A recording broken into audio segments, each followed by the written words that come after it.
వినాయక చవితి పండుగ వచ్చేసింది. ఈ ఏడాది సెప్టెంబర్ 7వ తేదీ అంటే శనివారం వినాయక చవితి వచ్చింది. ఈ పండుగ కోసం ఏడాది పొడవునా వేచి చూస్తుంటారు. దేశం అంతటా ఒకే రోజు ఎంతో ఆర్భాటంగా వినాయకుడిని కొలుస్తుంటారు. ఏ వీధుల్లో చూసినా, ఏ గ్రామంలో చూసినా గణేష్ మండపాలే దర్శనమిస్తున్నాయి.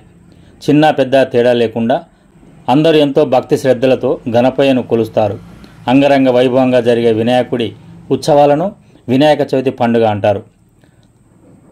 అయితే వినాయక వ్రతము ఎప్పుడు పడితే అప్పుడు చేయడానికి వీలు లేదు. మంచి శుభముహూర్తంలోనే చేస్తే ఆ గణనాథుని ఆశీస్సులు మనకు లభిస్తాయి. దృక్ పంచాంగం ప్రకారం వినాయక వ్రతము చేసుకోవడానికి మంచి శుభముహూర్తాలు ఎన్నో ఉన్నాయి. శనివారం ఉదయం 11:03 నుండి మధ్యాహ్నం 1 వరకు వినాయక పూజ చేసుకోవచ్చు. సాయంత్రం 6:22 నుంచి రాత్రి 7 మధ్యలో పూజ చేసుకుంటే అద్భుత ఫలితాలు ఉంటాయి.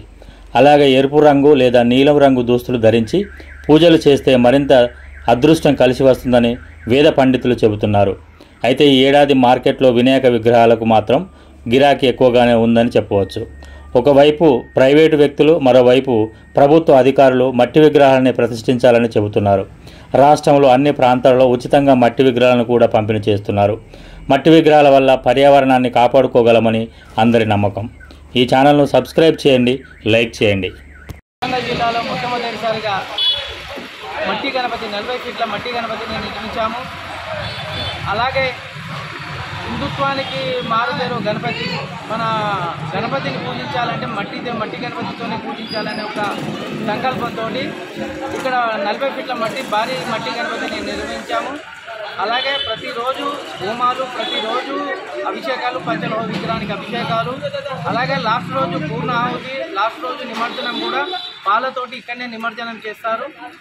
మన ఖైరతాబాద్ తరహాలో ఇక్కడ వరంగల్లో పెట్టడం ప్రప్రథమము. వరంగల్ వాసులు వెళ్ళలేని పరిస్థితిలో ఉన్నారు కాబట్టి కొద్దిగా ఇదవారు కానీ ముసలి వాళ్ళు కానీ ఎవరైనా కానీ మన ఖైరతాబాద్ చూసేదానికంటే ఇక్కడనే వరంగల్లో మన వినాయకుడిని చూడాలనే సంకల్పంతో ఇక్కడ మేము నిర్మించాము. మన వరంగల్ తెలంగాణలో సెకండ్ క్యాపిటల్. ప్రతిదీ మన వరంగల్ నుంచే బేస్ రావాలి. కాకతీయులు వెళ్ళిన రాజ్యం మనది.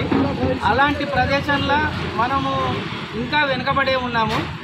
ఈ మట్టి గణపతితోటైనా త్రూఅవుట్ తెలుగు రాష్ట్రాలల్లో వరంగల్ అనేది కొద్దిగా పబ్లిసిటీ అయ్యి వరంగల్కు కీర్తి ప్రతిష్ట రావాలని ఒక సంకల్పంతో మేము ఇది నిర్ణయించుకున్నాం.